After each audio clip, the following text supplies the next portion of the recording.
Hello, everyone, and welcome back to Sports Today. Boy, I can't tell you how happy I am to be covering Formula One for you guys again. And we've just had a pretty interesting qualifying session in the Belgian Grand Prix where Max Verstappen has taken pole position officially. However, he will not be starting the race on pole position tomorrow because, of course, Charles Leclerc, Lando Norris, among other drivers, including the likes of Mick Schumacher, the six drivers overall who've taken grid penalties for changing components in their power unit, including whether it be the engine, the MGUH, the MGUK, the variety of elements that comprise the current F1 power unit. All of them have actually gone over and beyond their allocated changes, and because of that, they will in fact be starting from behind the grid. So Verstappen does officially get pole position because he did notch the fastest lap in the day, but on Sunday he will not be starting in pole position. That honor will go to Carlos Sainz, and in fact, the person who will be starting alongside him in second will be Sergio Perez.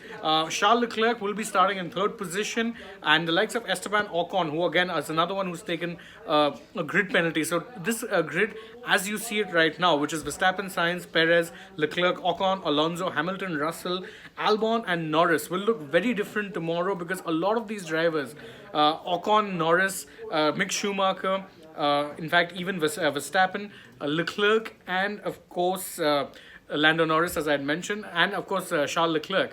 All of these guys have taken grid penalties, so they will in fact not be starting from the front of the grid. They'll be starting from behind. The reason for a lot of these, drivers taking grid penalties in this particular race, because again, Belgium, very speedy track and very easy to overtake. So this has happened in the past. You remember even Hamilton has in the past taken grid penalties at Spa and then of course cut through the grid. So if you have one of the fastest cars on the grid, it's a very sensible call to make. Of course, the main newsworthy thing, of course, is that, and this is something that's not really that much of a surprise, is that the Red Bulls and the Ferraris remain the cars to beat. Many were talking up hopes of Mercedes maybe springing a bit of a surprise, but 7th and 8th in Belgium, although they will be starting ahead of that because, of course, there are many drivers in front of them who will be taking grid penalties, shows that there's still, a bit of a deficit to be made up in terms of qualifying, although Mercedes, their race pace is pretty strong. Now, of course, you have to remember that they couldn't have done any work on the cars during the summer break because the summer break, the cars are kept with the FIA and they kept in parc fermé condition, which means that you can't make any sort of changes in terms of, you're not bringing, of course, you can bring upgrades, but you're not making any changes during that summer break. So if you're bringing upgrades, if you're bringing changes, new wings, a different suspension, you're pretty much trying it out at Belgium during the practice session. So generally speaking, most teams don't run that risk. So it makes sense that you can still see there's a bit of qualifying pace deficit that Mercedes have from the front two teams. I have to say, by the way, I'm very impressed with the pace of the Alpines. Fifth and sixth for Esteban Ocon and Fernando Alonso, and they were giving each other toes in between. Toes, you'll remember, is of course when one driver runs slightly in front of the other, and you can use that clean air to actually get quicker. So they were both using toes, and it was actually good to see.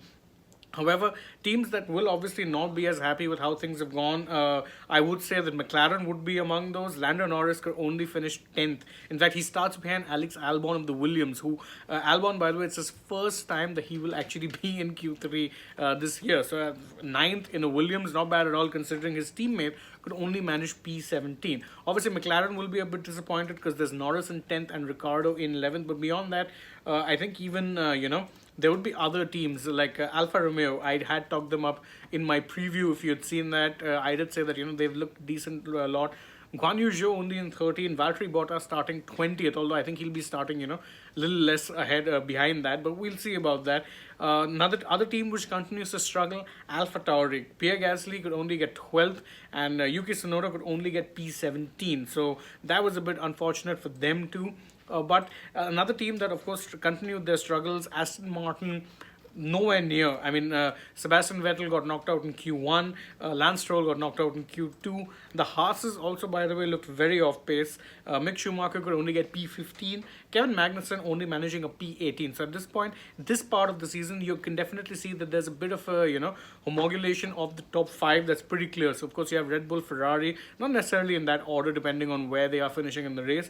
There's, of course, Mercedes, Alpine and McLaren that are your top 10 teams who would realistically be competing for points. Now, how the race plays out tomorrow is anyone's guess. Remember, there has been a bit of rain forecast over the weekend, although we saw none of that today. But if there's rain tomorrow and it, tends to make conditions a little harder, it's a bit of an equalizer, then and only then would I expect to see a Mercedes win. Of course, they still could well be competing for a podium place, but I think the main thing that you want to be keeping an eye on is the likes of Verstappen and Leclerc, who will be starting from the back of the grid, charge their way through the grid. That's going to be fun. And of course, Belgium as a spectacle has always been a beautiful race, very speedy track, very easy to overtake. So I, for one, am very excited. And of course, I'll be covering it with you guys tomorrow as well. So do join us for that. I'm taking your leave for now, but thank you all so much for joining us. And don't forget to like this video, share it with your friends, drop us a comment. What did you think was of Supermax's performance, and do you think Mercedes can actually make up that deficit on race pace tomorrow? Let us know in the comments. Subscribe to the channel if you haven't already, and of course tap the bell icon so you know when we're going live. Also, don't forget to follow us on Facebook, Twitter and Instagram. Last but not least, download the AajTak app for more such breaking news updates at the tip of your fingers. Thank you all so much for joining us once again, and bye bye for now.